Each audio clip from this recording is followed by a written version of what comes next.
मामलों ने रिकॉर्ड तोड़ा है और जानकारी आप तक पहुंचा दे फिर से।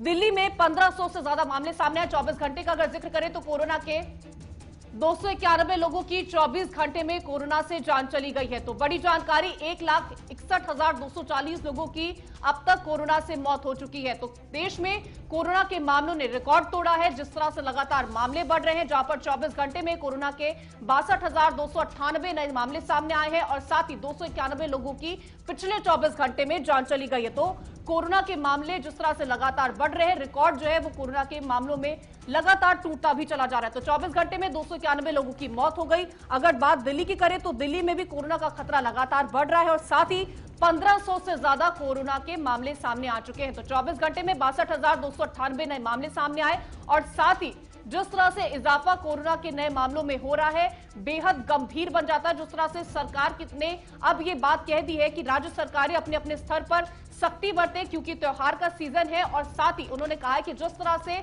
कोरोना पर लगाम लगानी, तो दिल्ली में भी बढ़ रहा है कोरोना का खतरा। जानकारी आप तक पहुंचा दे, जिस तरह से फिर से सामने आए 1500 से ज्यादा केस। तो कोरोना के जो मामले हैं वो दिल्ली में बढ़ने लगे हैं। पिछले 24 घंटे में सामने आए 1,534 नए मामले। पिछले 24 घंटे का अगर जिक्र करें तो कोरोना के कारण 9 लोगों की मौत दिल्ली में हो चुकी है। तो कोरोना का खतरा दिल्ली में भी बढ़ने लगा है और साथ ही जिस तरह से अगर जिक्र करें तो 1500 से ज्यादा कोरोना के मामले भी सामने आ चुके हैं। तो पिछले 24 घंटे में 1,534 मामले सामने और 24 घंटे में 9 लोगों की कोरोना संक्रमण के चलते मौत हो गई है। तो खतरा जो है वो कोरोना का लगातार बढ़ता जा रहा है। 62,000 से ज्यादा मामले पिछले 24 घंटे में पूरे देश से सामने आ चुके हैं।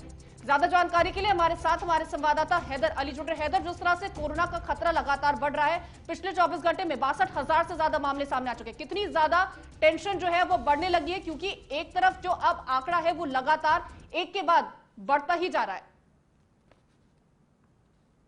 कीर्ति, आप देखें हर रोज जो आंकड़ा है वो बढ़ता ही जा रहा है, कम नहीं हो रहा है। और अब 62,000 कोरोना के मरीज मिले हैं, तो ऐसे में कहीं ना कहीं अब जो आने वाला वक्त है वो बहुत खतरनाक साबित होने वाला है। और केंद्र सरकार ने इसलिए सभी राज्यों को पत्र लिखकर समझाया भी है और कहा है कि अपने अपने हिसाब से गाइडलाइंस लगाएं और जरूरी हो तो वीकेंड पर लॉकडाउन भी लगाएं, लेकिन वो राज्य सरकारों की कॉल होगी वो लगाएंगे या नहीं। हालांकि महाराष्ट्र सरकार को आप देखें, उन्होंने फैसला ले लिया है कि 28 मार्च से नाइट कर्फ्यू रहेगा। इसके अलावा मध्य प्रदेश के जो 60 डिस्ट्रिक्टों में संडे कर्फ्यू रहता था उनकी संख्या अब बढ़ा दी गई है। वहां तकरीबन 10 से ज्यादा डिस्ट्रिक्ट ऐसे कर दिए जहां संडे को लॉकडाउन रहेगा। तो अब राज्य सरकारों ने सख्ती बरतना शुरू कर दी है क्योंकि आप देखें आगामी कई त्योहार, होली है, रमजान है, शब बारात है, ईद उल फित्र आना है। तो ऐसे में लेकर सरकार की चिंता बढ़ गई है। उत्तर प्रदेश में भी नई गाइडलाइंस जारी कर दी गई हैं और तमाम रैंडम चेकिंग से लेकर सैंपल कलेक्ट करने से लेकर जो भी एयरपोर्ट है, बस स्टॉप है, रेलवे स्टेशन है, वहां सख्ती बढ़ा दी गई है। और ये जो तस्वीर है, अब ये अगर इसी तरह आंकड़ा आगे बढ़ता रहा तो कहीं ना कहीं ये कहने में जरा भी गुरेज नहीं है कि कहीं एक बार फिर से हम लॉकडाउन की स्थिति में ना आ जाएं। क्योंकि जब पिछले साल लॉकडाउन की शुरुआत हुई थी तब 360 केस थे और अब एक बार फिर से देश में 4 लाख का आंकड़ा पहुंच गया है। और वहीं कुछ राज्य तो ऐसे हैं, तकरीबन 7 राज्य, जहां लगातार जो कोरोना का गिराफ है वो बढ़ रहा है और जिसमें सबसे ज्यादा प्रभावित थे महाराष्ट्र के अंदर पिछले 24 घंटे के अंदर 37,000 से ज्यादा मामले सामने आए हैं। हैदर, जिस तरह का मूवमेंट अभी लोगों में फिलहाल त्योहार के सीजन में, क्या माना जाए कि आने वाले वक्त में क्या मामलों में और भी ज्यादा इजाफा हो सकता है? क्योंकि सख्ती भले ही सरकार कितनी भी ज्यादा बरत ले, लेकिन लोग उसी तरह से लापरवाही जरूर करते हुए दिखाई दे रहे हैं। बिल्कुल कीर्ति, आप देखें लगभग सभी राज्यों की सरकारों ने यही कहा है कि त्योहारों पर 50% जो पब्लिक गैदरिंग रहने वाली है, इससे ज्यादा अगर गैदरिंग होती है तो उन पर कार्रवाई की जाएगी। लेकिन आप आज भी देखें, बाजार हो या जो होली का आयोजन किया जा रहा है, जो पार्टी की जा रही है, होली मिलन समारोह, उसमें बड़ी संख्या में लोग जुट रहे हैं।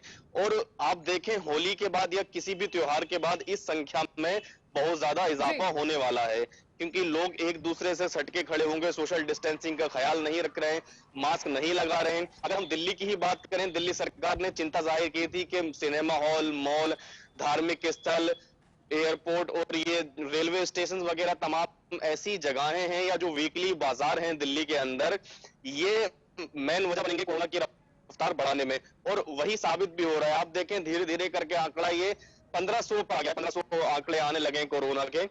तो कहीं ऐसा ना हो जो आज 1500 दिल्ली में मिल रहे हैं, आने वाले वक्त में 2000 से संख्या पार चली जाए और दिल्ली में भी लॉकडाउन जैसी स्थिति पैदा हो जाए। इसलिए लोगों को खुद सचेत रहना होगा। त्योहार मनाने के लिए जिंदगी पूरी है, लेकिन अगर खुद को बचाना है तो ख्याल रखना होगा, और ये ख्याल नहीं रखेंगे तो शायद कोरोना की चपेट में आना संभव है। भले ही वैक्सीन आ गई है, लेकिन फिर भी एहतियात बरतना जरूरी है। कीर्ति जी हैदर, जिस तरह से बात अगर वैक्सीनेशन को लेकर के करें तो क्या वैक्सीनेशन की प्रक्रिया में किसी तरह की तेजी देखने को मिली है? आरटीपीसीआर की टेस्टिंग को लेकर के बात करें तो क्या उसकी प्रक्रिया में किसी तरह की तेजी देखने को मिली है?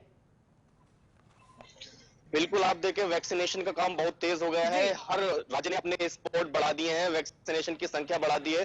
दूसरी चीज ये है, तकरीबन 15 राज्य ऐसे हैं जिन्होंने केंद्र सरकार को चिट्ठी लिखी है और ये कहा है कि हमें वैक्सीन ज्यादा से ज्यादा उपलब्ध कराई जाए। वहीं आप देखें केंद्र सरकार ने भी कोवैक्सीन का ऑर्डर दे दिया है, दोनों वैक्सीन का संख्या बढ़ाने को कहा है और इसका ज्यादा डिलीवरी को कहा है। तो आप देखें केंद्र सरकार हो या राज्य सरकार हो, वो इसको लेकर पूरी तरह सचेत है। आप देखें देश में लगभग 6 करोड़ वैक्सीनेशन हो चुका है, वैक्सीन लग चुकी है और ये संख्या लगातार बढ़ती जा रही है। राज्य सरकारों ने आंकड़ा बढ़ा दिया है, जहां 100 लगती थी वहां 150। खबरों से अपडेट रहने के लिए JQ24/7 न्यूज के YouTube चैनल को आज ही सब्सक्राइब करें और हमारे Facebook पेज को भी अभी फॉलो करें।